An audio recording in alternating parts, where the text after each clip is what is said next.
one garbage truck of clothes gets dumped or burned every second on our planet. I mean, now we can imagine it, right? Every second there is a truck full of clothes that's being dumped or burned, which means it's enough to fill 2.5 Empire State Buildings in a day. Think of the size. It means it's enough to fill the entire Sydney Harbor in 1 year. So that's how much we are dumping. So it becomes really important to then talk about recycling, sustainability, because, you know, for all the amount of stuff that we are dumping, only 1% of the clothes, only 1% that is dumped actually gets recycled, because it's impossible to recycle the way we are making our clothes, how it's very difficult to separate fibers to recycle. I mean, the whole supply chain has to be rejigged. Now, we're wearing everyday clothes. And, you know, when you look at, we're wearing jeans. One pair of jeans produces as much greenhouse gas as driving a car for 80 miles. That's your pair of jeans, one pair of jeans. The one T-shirt that you wear, one cotton T-shirt that you wear, is enough to meet the needs of the average person's drinking water for 2.5 years. That's one T-shirt. So we are talking about a supply chain deficiency in the way we are depleting our environment, and we are not, my necklace. Oh, I don't want to. Okay, so we have to take accountable. We have to be accountable for what we are wearing. Like it's too late now to think that the T-shirts and the jeans that you wear is just something that you can buy for $13 or $40 and then wear it twice and throw it, because these are the statistics that are quite baffling.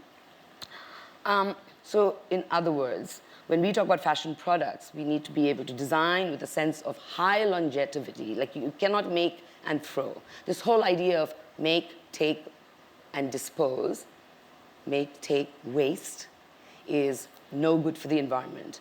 So now we are going to open up to our discussion. And these are points that we've made. I'm not the moderator, but we're just going to start putting words and sentences out there so we can have a discussion. Fashion's linear production line ends with clothes being discarded in landfills. But how do we reconcile fashion consumerism, where we are so trendy that we need to change it over and over again, with the ethics of sustainability? Like, how do we, I mean, we love fashion. I do want to change my clothes. I do want to buy new things, right? But how do we reconcile that with, how do we become ethical even though we are consuming all the time? So that's the discussion to start with. Okay. Do you listen? Yeah, okay. Well, it's a very interesting and big question to ask, but I think that the point comes a little bit before. I mean, that nowadays is that there's too much clothes. I mean, there's too much production, there's overproduction, and this, in a kind, I'm not saying that it has to stop, but it has to basically change the way you produce and the amount you produce. So obviously then you can split into two. You can consider obviously the big brands that you all know that obviously are trying to change their production and their point of view, but obviously it's like saying I want to change my decoration in a huge mansion in one day. It won't be possible, so it takes time. So I guess they have to start in a way, and sometimes I speak with brands and maybe they are afraid to start because they are afraid to be judged because it's controversial, because if, like one of the big examples is H&M, when they launched their H&M Global Award 4 or 5 years ago, I mean, everyone attacked them because they said, okay, you're launching a H&M Global Award, and then there's the problem of what's happening in Bangladesh and what happened in Bangladesh about socially and people not paid well. But obviously they're working also on that. You cannot consider that you can change from one day to another. So basically this is part of the big brands. Considering today that you're all the new generation, I mean, There's just one way to do it. I mean, if you want to start a brand, you have to be responsible. There's no other way. I mean, if you want to start a brand and you think to buy and steal normal cotton and not something that's responsible, I mean, you already failed. So this is majorly the thing. I mean, because this is how it's going to happen then to make it a circular, sustainable economy. Because if the new generation starts again what we did wrong, I mean, it's never going to change. Obviously, then it's interesting how you see that the new generation is very sensible. You're also very pissed off of how the world is like leaving you right now. But I mean, things have been done, but we can change them. I mean, but this is something that can, I mean, the past is going to change. It's going to take time. The present can be done already in a good way. So I think this is the best way of how it be done. And now, before coming into the room, I was speaking with Steffano that I didn't actually know his reality, and he was explaining me. And this is another example, because he was telling me he's been here since 8 years, he started his business and everything, but he started responsible, obviously, with all the problems that probably he's gonna explain you or not. But I mean, in a way, you have to be courageous and you have to be bold, because I mean, the easy way, it's not the right way. You have to always get the most difficult way. The difficult way, it's going to take time, but it's going to get you satisfaction. The easy way doesn't take you anywhere because it's easy. So nothing is easy, and this is basically what we have to do. Steffano, I mean, you run an incredible business that recycles, upcycles, so, but you're also selling. So how do you reconcile? So for the ones that don't know about Sari, we are a sustainable brand making accessories and garments using pre-loved Indian saris and empowering Indian women. The project was conceived in Milan, but absolutely born and brought up in the slums of Mumbai. And whatever we do is about circularity. Whatever we do is about sustainability. We upcycle sari and more materials, so we give them a new aesthetics, new functionalities, and we turn them into desirable items.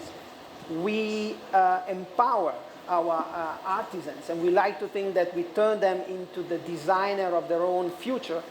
And last but not least, we are a profitable social enterprise, and we reinvest 100% of our profit back into the development of the project and supporting our main cause, which is about women empowerment.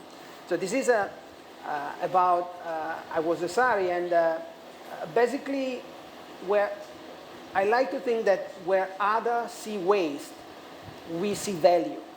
So I could even say that we are in waste management. That is not so sexy because normally it deals with garbage, and but that's very much what we do. We really look at pre and post consumer dead stock, and we inject again a new aesthetic, new functionalities, and we create beauty out of that.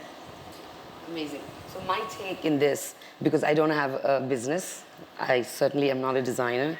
I'm a champion for sustainability, and as a consumer, I love good clothes. I certainly don't buy clothes anymore to throw away. But you know, when I look at us, we are from India. Our history, our heritage has taught us frugality from day one. You know, whether it's jugaad, which became such a design phenomenon worldwide, where we sort of mend and make do, and we know how to multi-purpose things. We come from that heritage. We come from a heritage of frugality when it comes to practices like Ayurveda and yoga, which is natural and not harming the environment. We grew up in families where we were told, whatever, you know, I'm not religious at all, but I did grow up in a Hindu family, and it was like, honey, you're fasting on Monday and it's for Shiva.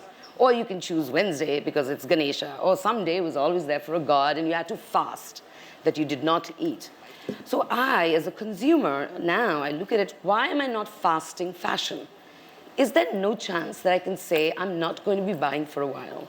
So this whole idea of sustainability at a very personal level, you can be fasting for a while and not buy for a while. The world's not going to end, but we do need to consume less. We need to know the value of our wallet. So when to stop and close the wallet is also a big part of a sustainable journey. Yeah, circularity is now really a cool topic. Everybody is talking about it. I recently went back to Europe. I was impressed by, you open a newspaper and there is a full page about circularity. You talk to people. And I have to say that it's interesting because circularity is such an old concept, especially here in India. There is nothing new. When you think about one of the pillars of circularity, which is reuse, reuse is part of the Indian culture since ever. Actually, I like to tell you that Sari was born absolutely by chance. I have a business background. I came to India and I started working with underprivileged children. And through that, I started working on women empowerment projects. And one day, absolutely by chance, I was working the central belt of Mumbai, and I ended up in a Sari go down. And wow, I was overwhelmed. I spent a couple of hours. I left with a bundle of saris, and for few weeks, I was under the impression of being the first, having the idea of upcycling saris. Didn't last too long. Then I realized that it's something that in India has been done since ever. So the idea is that reuse and circularity in India was something coming out of necessity. And back here we are. I mean, circularity today is a topic out of necessity, a different one. And the necessity is the fact that the virgin material which are required for production, we are running out of them. And also we are all concerned about really leaving something to the next generation. But again, nothing new. So the second point that we had all agreed to discuss is design out waste is a movement that is catching up world over. As a designer or fashion expert, is this being taught at the core of fashion design education? And I'm going to let Sara lead this because both of us are actually part of the BOF, part of the Business of Fashion Education Council, and we are advisors, and so, and she's at the forefront as a very global person in the fashion industry. So what do you think about? Well, actually, no, the fact of, I work with a lot of schools, and basically when I work with schools and I do talks to, like today, I always say that now to be responsible and sustainable is essential, it's fundamental. But the problem is that right now there's not enough communication, and we as media and other, we have the responsibility to communicate and to engage with the new generation, but not also the new generation, also our generation. To begin to educate the consumer to begin to consume responsible.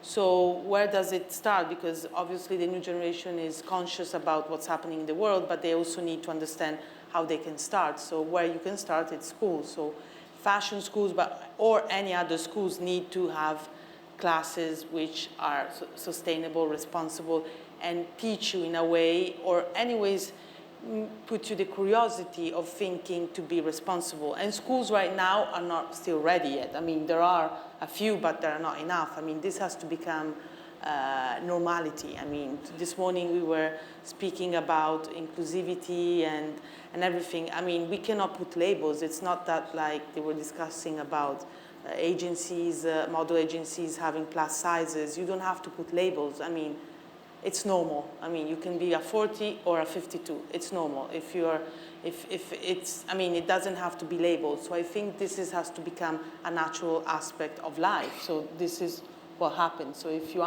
ask me if it's still done enough, no. I mean, so the basic starts from school, but the basic also starts from communication and media, because not everyone has the chance to go to school and study. So if there's that chance, it's not a possible chance. It's also communication, because if magazines like Vogue or other begin to speak about being responsible, obviously then people begin to think, well, we have to do it. Whether you think it's a trend or cool, I don't care. I mean, this is not a trend, this is reality. So if people think it's a trend, I'm more than happy to say it's a trend, but it's not a trend that then in 6 months it's going to finish. I mean, this is something that we have to bring on. Yeah. You know, in fact, just before getting back to India, I live in Bali. And I'm a single mom. I have a daughter who's 16 years old, and she goes to a sustainable school called the Green School in Ubud in Bali. And we were just having a chat amongst parents and talking about education, right? I mean, the fact is we are living in such a fast-paced world. We are going to be talking more and more about artificial intelligence taking over, automation. We're going to be talking about virtual reality that is going to create a virtual real world for you. So what is going to happen to the humanity in all of us? And so we were talking about, as much as we talk about sustainability in terms of innovation and fabric development and startups that are going to change how our clothes are going to look, at some level, I thought, you know, how wonderful if education institutions started putting emotional sustainability into the curriculum, because you are going to enhance the humanity.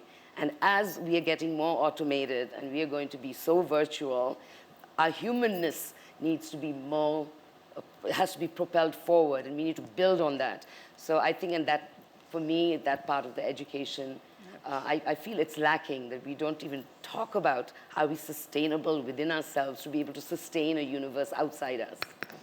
Yeah, I think that there is hope, because once again, academia and business, they all do what the market wants. And I really think that most of the fashion colleges so now already have or are working on having specific courses on circularity, sustainability, simply because there is a business there. So I really believe that the hope is coming from the fact that when you look at really the new generation, so millennials, Z generation, basically this idea is there. And I don't want to be boring on the topic, but yesterday was the first birthday of my daughter. And so I found really interesting that the most beautiful present she got was one of these little books, a textile book about sustainability. And 10 years ago, I tell you, I don't think that a 1-year-old boy or girl would ever receive a present like that. So it's happening. And if it's happening at 1 year old and she will be playing and going through all the air, the water pollution, business school, fashion school, companies will react because they want to stay in business. So this third one, both of us, Sara and I, agreed is only for you, because we have nothing to say on this topic. You run the business, you've got your beautiful brand, and this is what you will talk about. It's been found that, I suppose, for people out there, young designers who are starting small businesses, small design practices, it'd be wonderful to hear from him. It's been found that circular business models prove more profitable for higher priced markets, but how mid-level and premium markets could benefit as well. Because you are in, which category would you call your brand? Nano. So Nano. We are very small. We are very small. We want to grow, but we are still very, very small. So first of all, I believe that sustainable brands can be profitable. And on a small scale, we prove that. But I think that we have to go back to the basics. So what is fashion? Fashion is about looking good. It's about feeling good. And if you can look good, feel good, and do good, then bingo, you have really achieved something. Too often when you look at sustainable brands, I think that many of these brands really miss the point that if you want to be a fashion brand, you have to be cool. If that is out, you are out. Doesn't count whether you're sustainable, linear, or whatever. If you're not cool, if you don't inspire people, there is no market.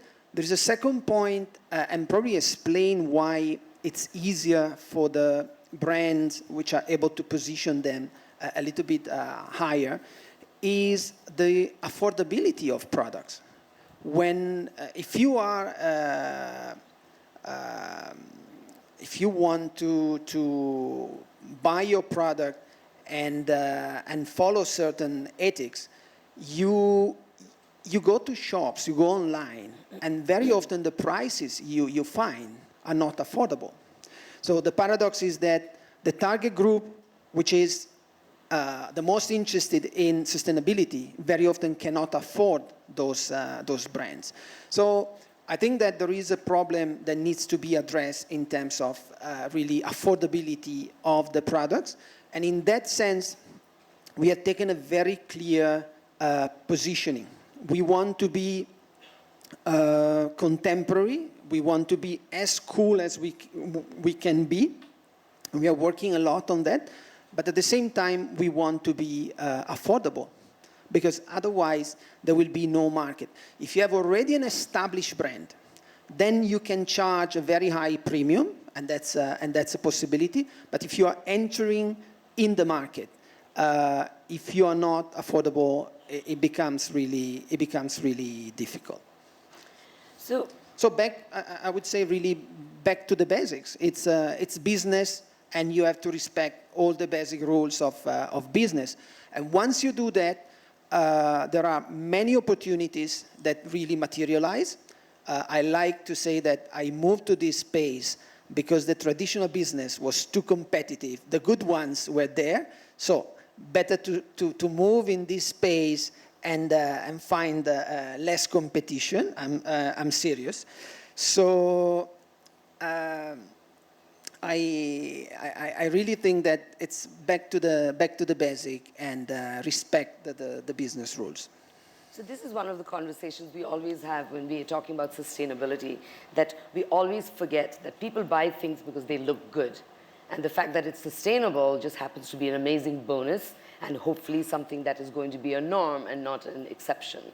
And so, Sara, like, what do you think about, like, you know, because especially in India, I feel, you talk about sustainability and all due respect to NGOs, but then you put yourself, like, it becomes an NGO thing to talk about. You know, it's not a sexy topic to talk about. Like, how do we make sustainability sexy?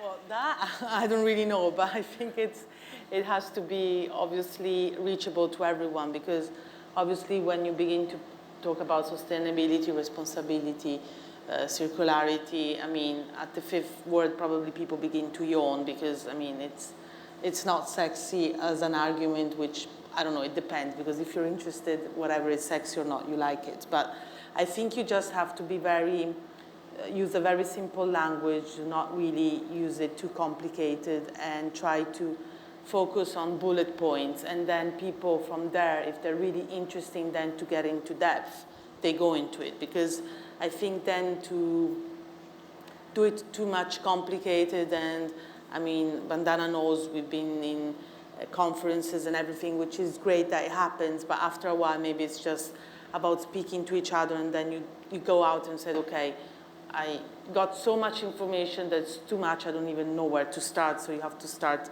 from the beginning. And like an example we did as Vogue Talents in February, that we come up, out in September and in February twice a year, we decided to do not even a sustainable issue, but an awareness issue, where we decided to aware the new generation of how they can approach a responsible path, which could be from where to go and study, where you could buy, where you can produce, in what's happening in the year 2019, conferences or events.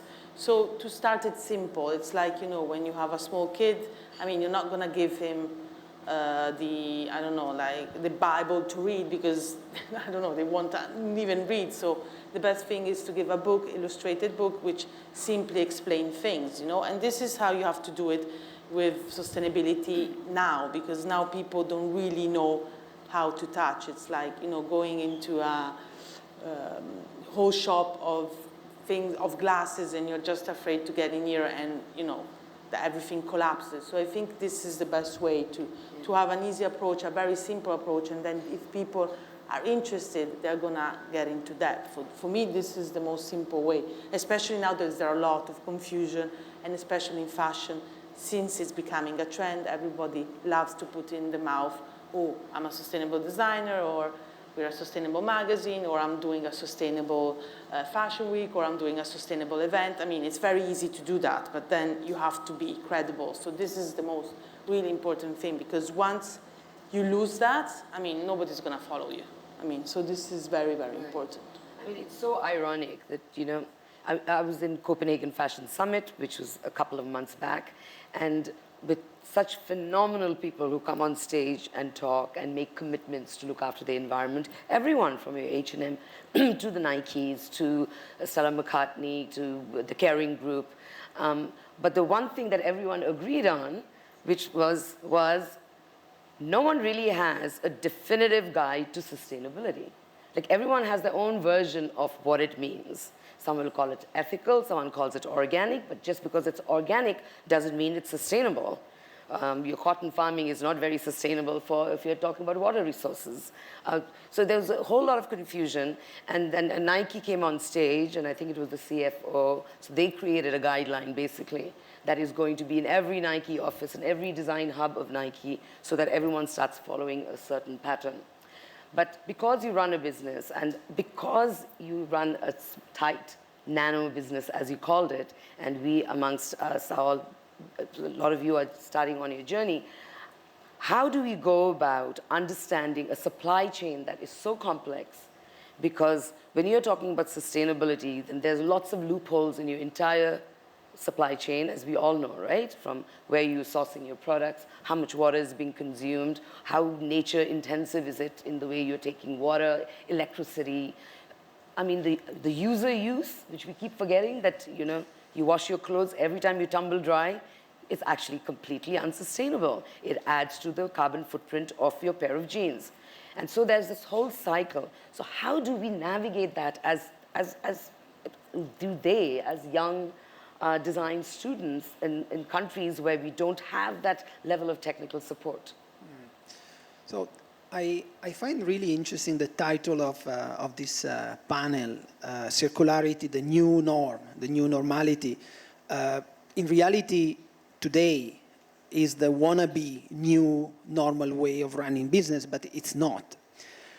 So this is something that we have to build, and where small brands, small startups can really play an important role in order to pave the way and show to even larger brands that, once again, it is possible to create something cool, it is possible to be successful in the market.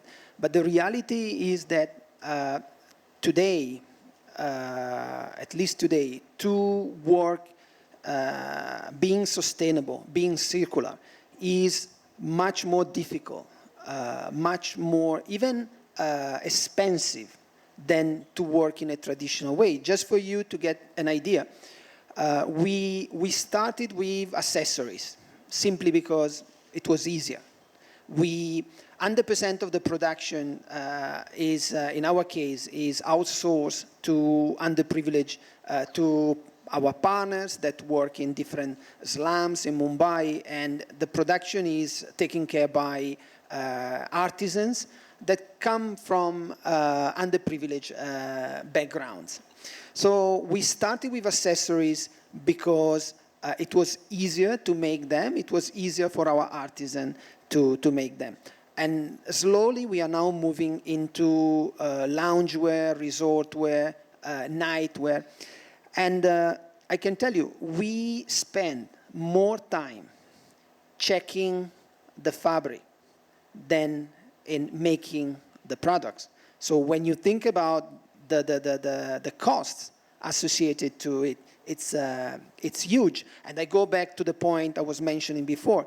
It's not that sustainable fashion is more expensive because, especially for the new brands, because people are greedy. It's more expensive because it's absolutely a big challenge to be able to manufacture product, being sustainable, being really ethical in what we do, and still keep the profit and loss in a black zone, not losing money. And on a small scale, this year we are targeting 100,000 plus of products that we plan to sell. We export 85% of our production. We sell in nearly 15 countries. And we have been growing 70 to 80% year on year for the last 5 years. And now that we have achieved a decent size, because starting from nothing, 70% of nothing is still sort of nothing. So now we have reached a point where I really hope that this 70% will be kept, because 70%, 100% this year will start meaning something, and again next year. But it is really challenging, because basically there is no ecosystem in place as of today. So the big challenge is for companies like us, but mainly for the big player, is to be part and to create an ecosystem where like-minded companies can really work together. Because in sustainability, in circularity, the waste of one player is the input in the process of another one. But when the ecosystem is not there, you need to find the supplier.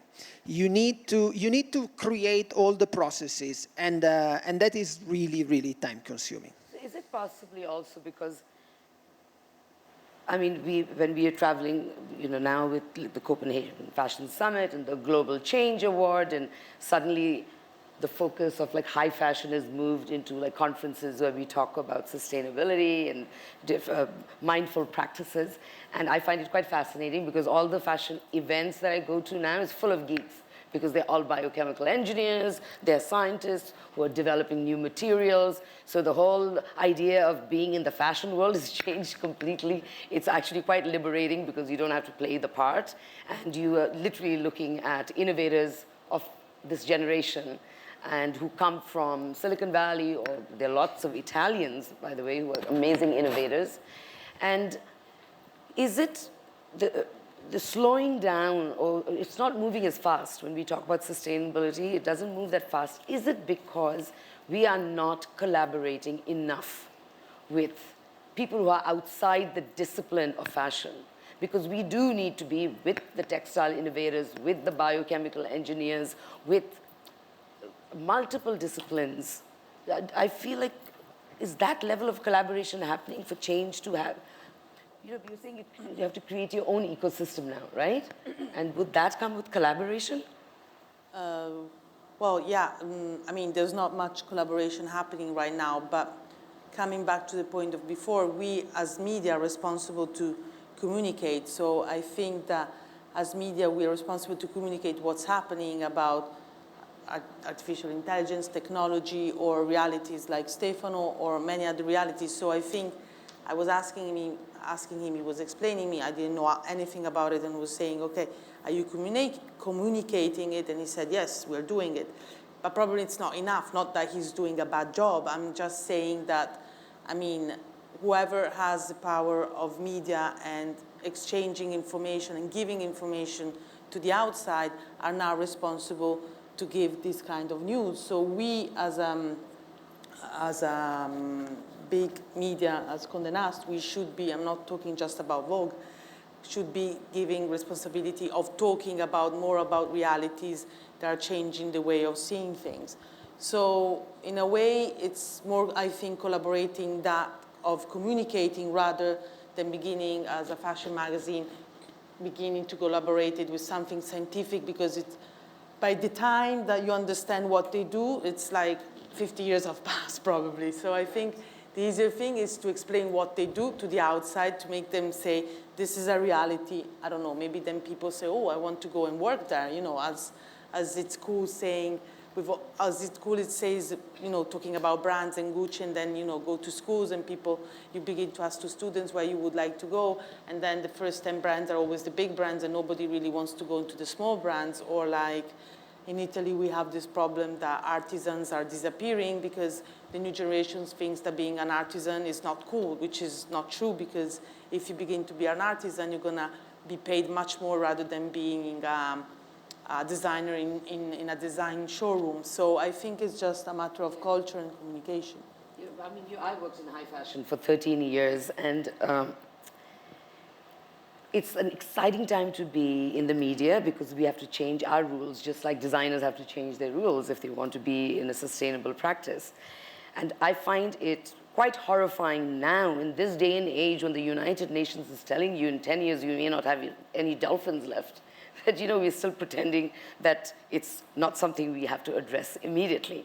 And media plays a massive role. Media, and I've been at the forefront of the magazine culture in India, you know, we are the interface with the consumers directly, and our storytelling has to change. You as designers, your creation of content has to be different too, because now it's no more the faceless hands and faces that helped you in the journey. There's so many people who are part of your journey. That record has to be kept. That narrative has to be remembered. And as media people, we've got to stop being lackadaisical and lazy about, oh, you know, we are notorious as magazines for doing something like, oh, you know, April was my green issue, and then for the next 11 months, there's no talk of sustainability. Like, we need much more of this content to be mainstream. Sustainability shouldn't be a privilege and, you know, a niche thing. So I have a problem with media because I'm part of it and I see it from the inside, that our commitment is so little, but also for you designers out there to be able to just aggregate the content that allows writers of today and tomorrow to create content that does justice to the entire supply chain and the value chain and the people who touch and who stitch for you and the people who farm the cotton for you. There's so much storytelling that can be done. I think, Bandana, you touch a very important point about the collaboration between fashion in a traditional way and the textile and technology. Because what we are doing, we are in upcycling, so we give a new aesthetic, new functionality to pre-existing material. But the big battle is in renewable material. So the huge problem today is that, I don't want to repeat numbers, but I think that less than 1% of the overall production can be recycled, because the problem is that the way in which fabrics are engineered doesn't allow for the separation of all the material, because there are natural fabric together with chemicals, and so that is really the area where all the big companies that have the money to invest in R&D have to focus, because that is going to be the real game changer. That is not taking away any motivation from brands like us, but I really think that that is where, and for some strange reason, probably there was such a big interest behind it, there is really a gap. It's like we are 15 years late in developing technologies in order to really have renewable material that can be utilized in fashion. So when I look at the award, you mentioned before H&M, and so I'm really, I find it fascinating, and I think they're doing a good job, because when you look at the products, at the projects, there is so much technology in it. And in March, so in January, we won this Circular Design Challenge promoted by the UN in collaboration with the Lakme Fashion Week. Great experience, great achievement. And then in March, we have been invited to Nairobi to the UN Environment summit. And knowing from where we come from, and knowing that a couple of years ago I was carrying around Sari on my Vespa, and I could do it again now, it was really something. So to be there, and honestly, I think that rules, frames, and the role that politics and organizations like the UN can play is important, but hope will come once again from more from the Silicon Valley or from super smart people here in India that will really bring innovation and new technologies that will change the game. The frame and the politics is important, but I really expect that this battle will be won thanks to technology. Yeah, I mean, I agree with you. You know, because the award that he was talking about is the Global Change Award that is run by the H&M Foundation, which is the non-profit part of H&M, the brand that we all know. And it's baffling. Like when you see the amount of technology that is there and innovation, now you've got something called, like say, and these are all winners of €1 million prize, and they go on to an accelerator program so they can scale up. So all the R&D has already been done. And so now you have technology which is called, like, let's say there's smart stitching. One of the problems with the recycling is that there's so many parts that are in your clothes that it's impossible to recycle, because how do you remove? So now the smart stitching under some temperature disintegrates different parts so they can be recycled properly. Then there is leather being made out of grape skin, and there is silks from food waste. All of that is happening. But here's my concern, not about technology and innovation. I love it. But we come from a country, India, we are artisanal country, right? Agriculture is the #1 employer, and the second is handicraft. So it is in our DNA. Our rural economy is based on artisanal skills. So from technological sustainability and that level of innovation, when you talk to countries, especially the old Silk Route trading countries like the Indonesia, Cambodia, India, whatever, is very artisanal and based, made by hand, made by village folks.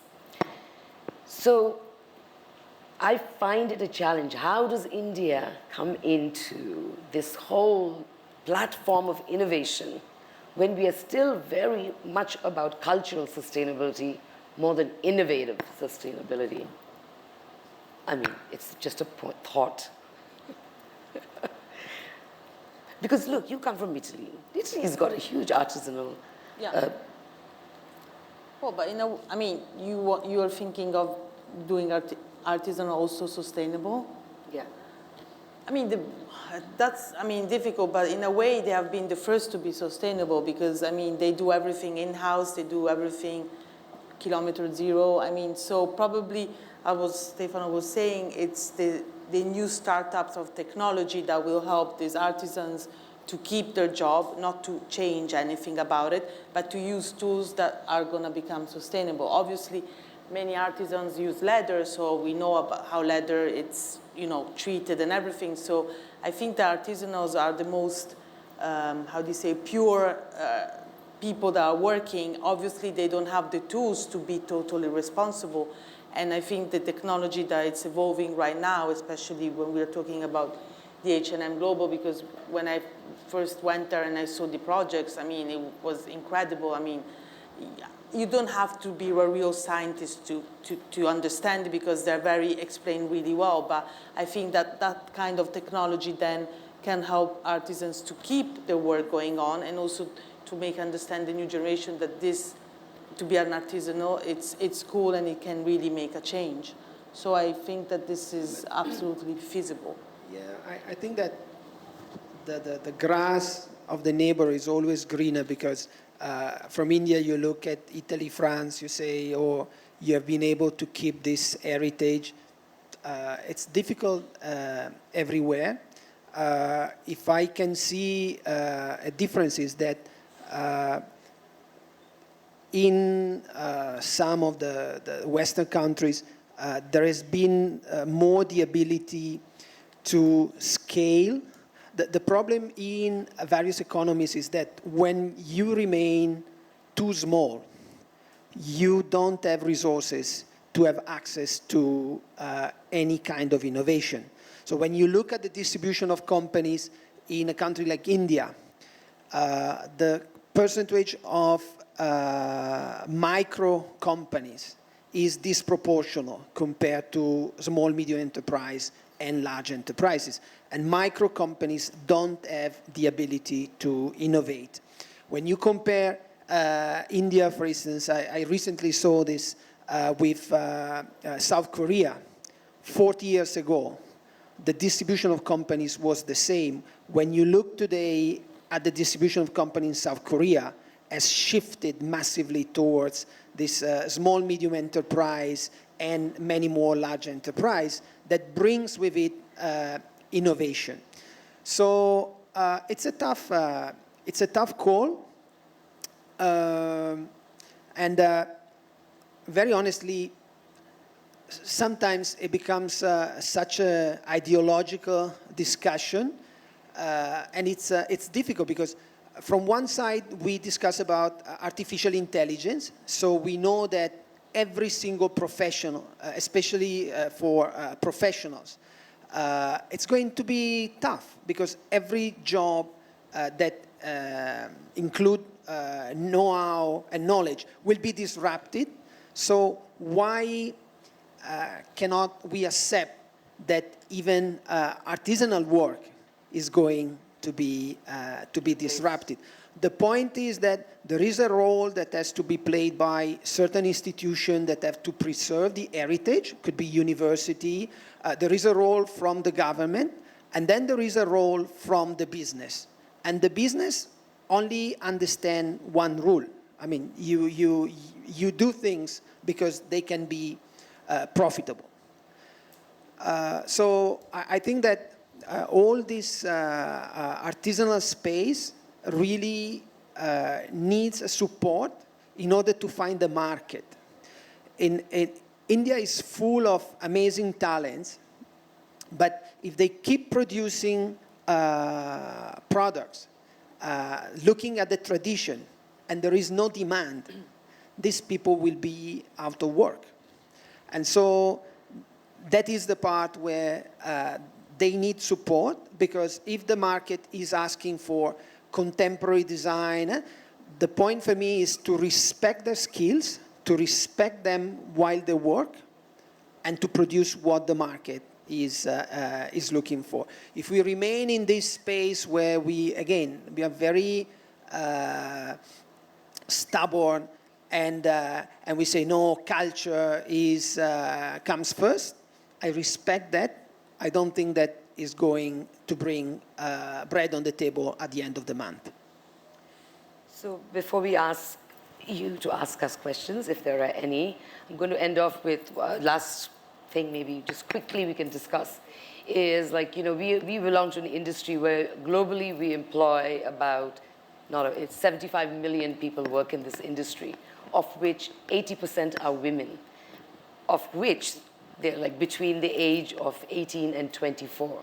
So we are talking about gender. We are talking about human rights, because most of these women are not represented by labor rights, labor groups. So do you think, like in my ideal world, my sustainable little bubble of happiness, I feel like I wish I could urge all designers to feel like designer activists, like activist designers, you know, that you are not just making clothes, but you're changing the world. Is that too ideological for the young people out there? No, it's saying like that, it seems, but it has to be like that, because as I said, I mean, the market is completely saturated, so any designer that from tomorrow they want to start their label, they don't want to start it in a sustainable social way, they already failed.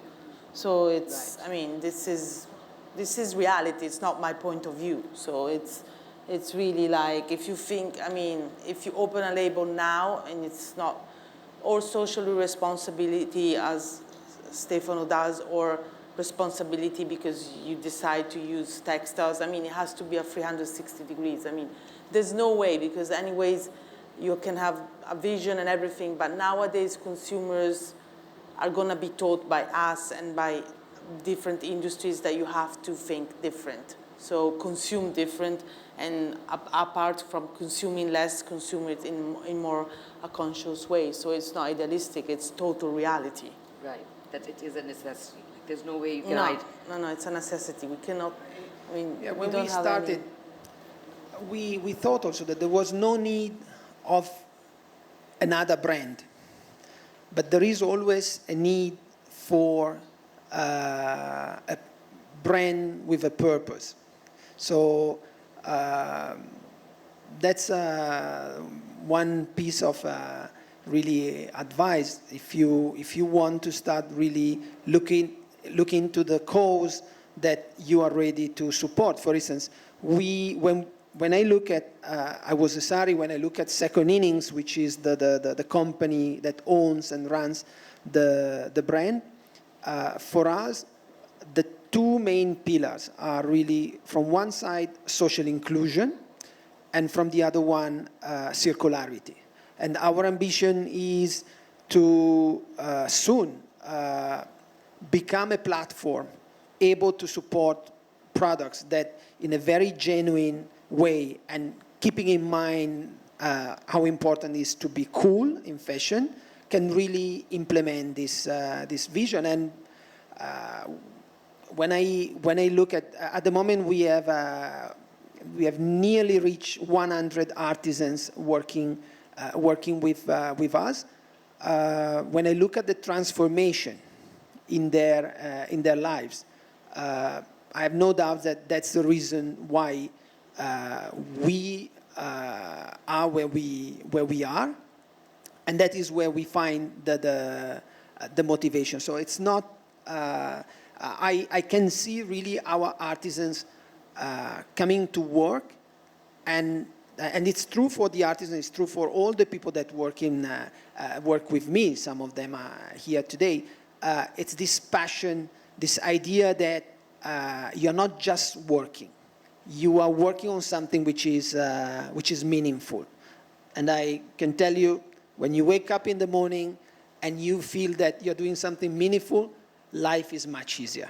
More beautiful, but for sure much easier. Yeah, because, we make in the excess of 150 billion T-shirts a day, the equivalent of 150 billion T-shirts a year, not a day, a year, which means 10 new clothes for each one of us and everyone in the planet every year. That's ridiculous.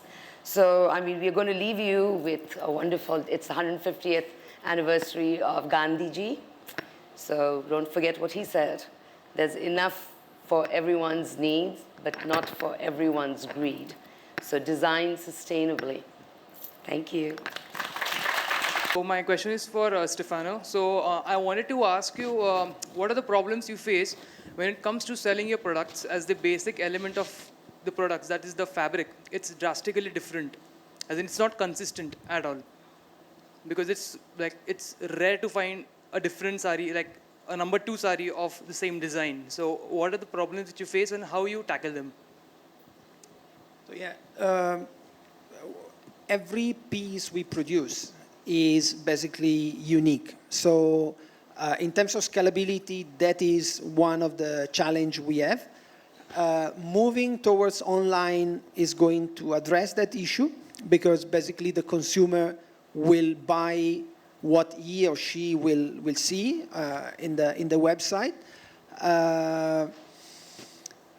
It's one of the constraints we have. It's one of the unique selling point, and at the same time is one of the constraints. And there are no workarounds. So we tend to classify the fabrics by color and prints and patterns, so that our clients can give us inputs on what they want.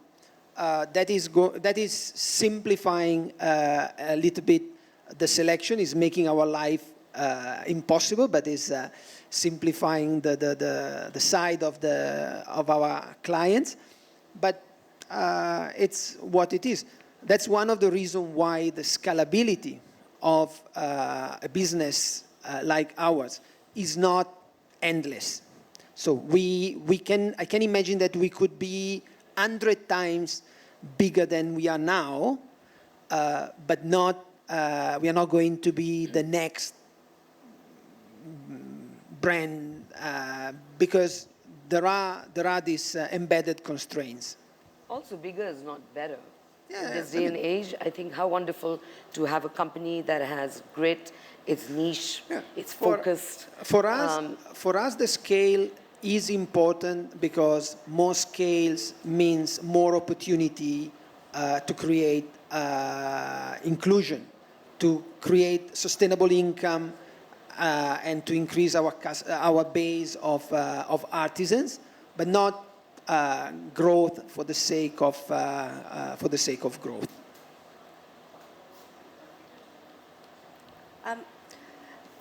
Yeah. Hi, Stefano, I really liked what you said about describing I Was a Sari as a waste management company. I feel like most of the conversation about circularity right now is about inputs and using recycled material, upcycled material, but not really with brands taking responsibility for their products at the end of the product life cycle. So do you have a sense that the industry is moving towards being responsible for actually how do we dispose of the products that we're creating, even if they are created in a sustainable manner? And do you think the responsibility lies with business, consumers, government, everyone?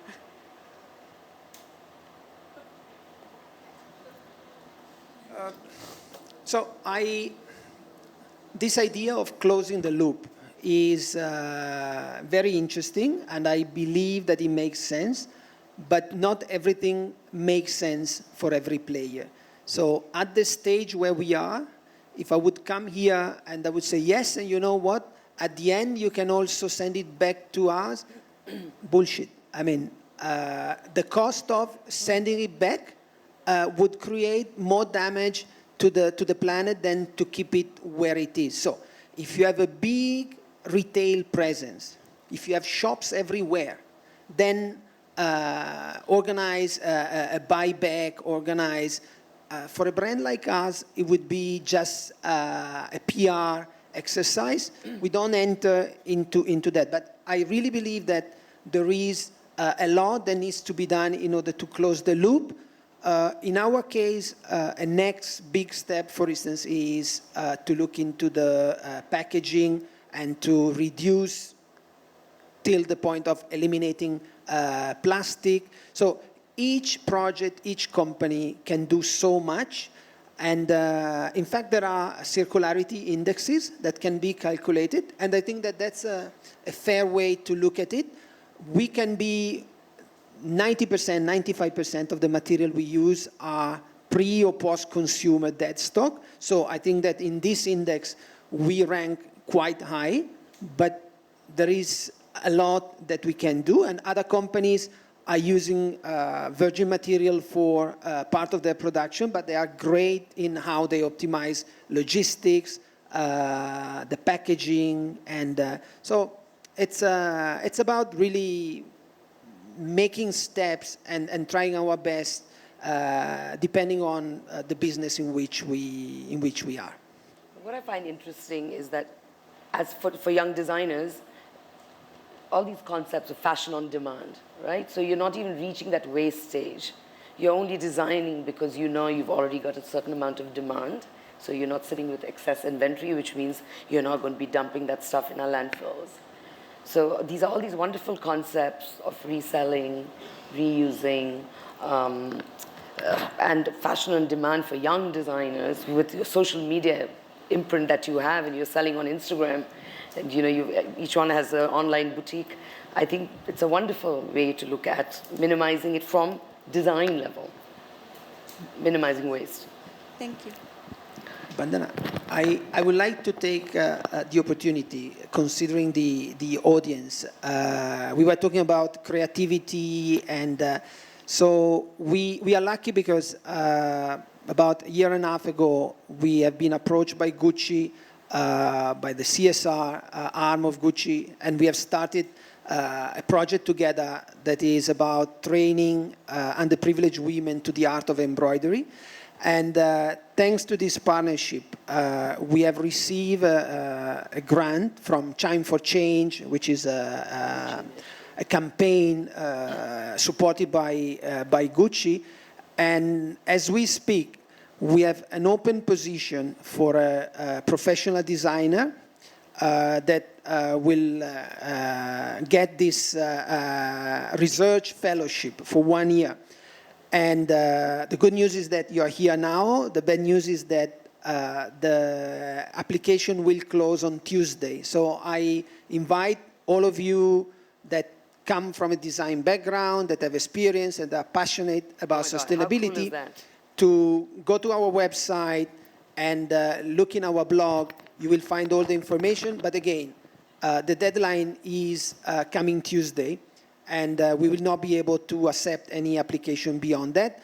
Selection will happen in Italy, but for people that are not in Europe, it will be possible also to have the interview through Skype or whatever. So please look at it, because we are really looking forward to have multiple talents and select someone that will help us to become cooler and cooler. That is what we have as a vision and as a target. Sustainable designer. All your hands should go up. Thank you. Bye. Thank you. Thank you.